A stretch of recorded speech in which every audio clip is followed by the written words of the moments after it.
G'day. Season 2022 is set to be F1's biggest yet. In this video, I'll tell you which races to attend, who I think will be the two new first-time F1 race winners. I'll show you how to win a signed driver picture. We'll talk about the lingering effects of COVID in the sport and much more. Oh, and here's something new.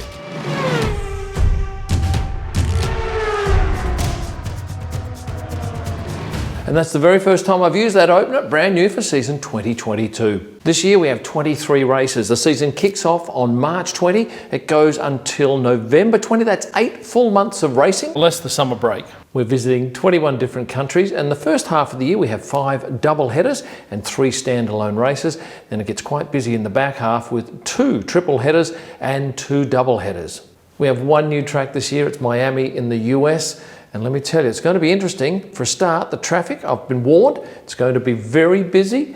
We have expensive accommodation. Tickets, you can't buy them, sold out. The only way you can buy tickets at the moment is from resellers, and I'll go through that in terms of pricing in a minute. But from what I've found, there's no bargains to be had there. Track-wise this year, what are we looking at? Well, we have 23 different tracks. You've got 8 of them street circuits. And in terms of which direction we race, well, predominantly clockwise with 15 tracks, 8 in the anti-clockwise direction. Of course, this year we've got new cars, and the first chance we'll see those is at testing. Now, there are 2 testing sessions. One's in Barcelona, 23 to 25 Feb, and Bahrain is from March 10 to 12. If you're thinking about going to Barcelona as a spectator, I think you're going to be out of luck, because Bahrain has a special deal where they are the official test session, and as such, not only will you not be able to get into Barcelona, there'll be no live television coverage.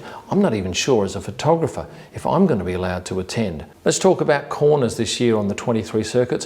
Which one dominates? Well, it is Saudi Arabia with 27 of them. The fewest corners, Austria, just 10, and only 11 at Monza. Ticket-wise, it's going to be tricky getting what you want. I understand a lot of events are sold out already, and that's primarily because we've had this pent-up demand, because we've had races that were cancelled. You've got 4 races that are back on the calendar this year after a 2-year absence. That is Australia, Japan, Singapore, what's the other one? Canada. Now, I have spent some time trolling the net looking at prices for the individual races for a 3-day ticket. The best I can find is Japan, 69 euros for 3 days of fantastic racing. Unfortunately for Japan though, the accommodation is pretty sparse. Anything of quality is a fair hike from the track. The most expensive ticket, that's Silverstone at 299 euros for a 3-day ticket. That's if you discount Miami, because at the moment you can only get them by resale, and I've found a couple online for thousands and thousands of US dollars, which is a huge markup on the original price. Last year we had 1 new race winner, and that was Esteban Ocon in Hungary, and what a great race that was. And I think Budapest is one of my favourite races. I'm asked this a lot: what race should I attend? Monaco. If you have the money. It's expensive. The weather's great, the social scene's great. It's a real spectacle. And the thing I like about it from a spectator point of view is that you get to see the cars go past 78 times. The closest you'll get to that is Austria, Mexico and Brazil, which are 71 lap races. So if you want to see a lot of cars going past, go to Monaco. Although keep this in mind, the race is only 260 kilometres long. Now, every other race on the calendar is around 306 kilometres, but Monaco is special. The best value race? I reckon Budapest. I love the joint. Oh yeah, I got off track a bit there. Yes, this year I think we'll see 2 new race winners, Lando Norris and George Russell. George and his Mercedes will win races. I think it's going to be more like a third the way through the year before you'll see him on the top step.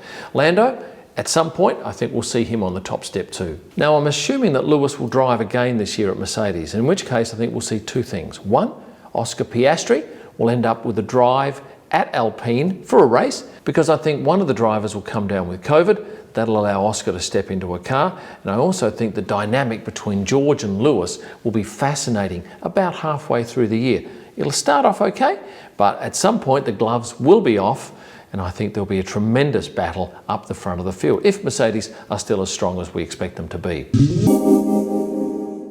I think that in the paddock at least we'll still be wearing masks, certainly for the first half of the year, and fingers crossed that the COVID situation improves dramatically. We'll still see numbers in the media centre at a reduced rate, I think we'll still see a reduction in the number of guests allowed into the paddock. And I think it'll be Seb's final year in F1. Where's the best place to see drivers? Well, I'm going to suggest there are two options for you. And I've mentioned this in one of my past videos. Go back and have a look at it. But certainly Australia with the Melbourne Walk if we race in Australia. And the other place is in Silverstone at the entry to the paddock. Now, on that note, we are still going to be faced with restrictions on drivers. It's unlikely that they'll be able to mix freely with the public, and that'll have a continuing effect on the value of memorabilia. There is such a dearth of that material available in the market that if you have anything, trust me, you're sitting on an appreciating asset. We get Alex Albon back in the paddock along with his trainer Patrick Harding. Alex is very popular on social media. He'll be wearing AlphaTauri clothing because that is part of the deal to get him to Williams. We'll see the first Chinese driver, Guan Yu Zhou, driving for Alfa Romeo, and that'll have a big effect on the number of Chinese sponsors entering the sport, both sponsoring him, Alfa Romeo, and the sport in general. Drive to Survive comes out in March this year. That'll result in a bump up in ticket demand, and also the popularity of drivers will continue to rise. Look, a number of them have already admitted that Drive to Survive has certainly led to a rise in their popularity. And that means that staying anonymous when they're out and about in public becomes even harder. Oh, and did you know that all of the drivers bar two have websites? Which two don't? These two. And with this rise in popularity of the drivers, you're finding that fans want so much more information about them. And by mid-February, you'll notice my kimillman.com website will be dramatically different. I'm going to have a page for each race. I'm going to give you my tips on what to do in those cities. I'm going to talk about where you might stay, a little bit about the event itself, and then a profile page for each of the 20 drivers. And you will find nowhere on the net more information about drivers than you will find on my page. It'll be fascinating. Everything from their height, their weight, whether they're right or left-handed, a little bit about their families, their girlfriends, wives, partners, etc., all in one location. Who is going to win the 2022 championship? Well, if you go with the bookmakers, it's Lewis Hamilton. He's a $2.50 favourite. Max is $2.75. George Russell at $6. A big jump then to Charles Leclerc at $13. It's going to be fascinating this year, and I can't wait to photograph it. I will be at all races, barring COVID, which of course is a possibility. And this year, I'll be celebrating my 100th race. All going well, that will be in Brazil. I'll be doing more live streams for you. There'll be plenty of F1 videos, and of course, my very popular travel videos will continue. And that's where I go from one country to the next. I talk about the actual journey. And I can't believe the level of interest that you guys have in that. So that will definitely be in. And I'm hoping to find some young filmmakers in many of the cities that I go to that can help me out with a bit of B-roll vision. Now, I mentioned earlier on that I was going to tell you how you could win a signed picture of a driver.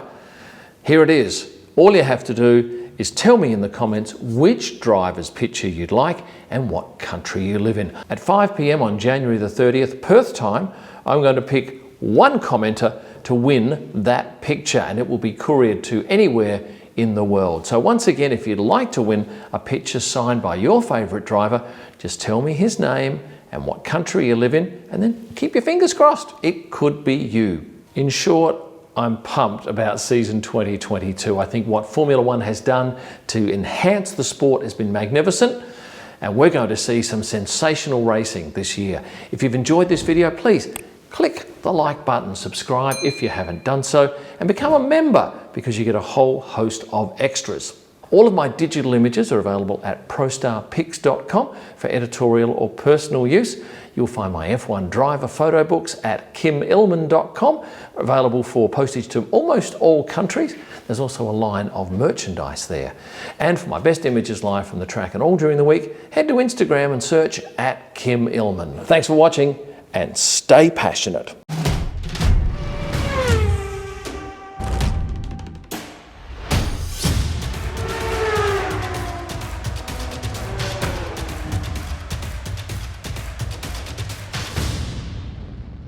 Oh, f*** off. How do you stop your f***ing screen going off?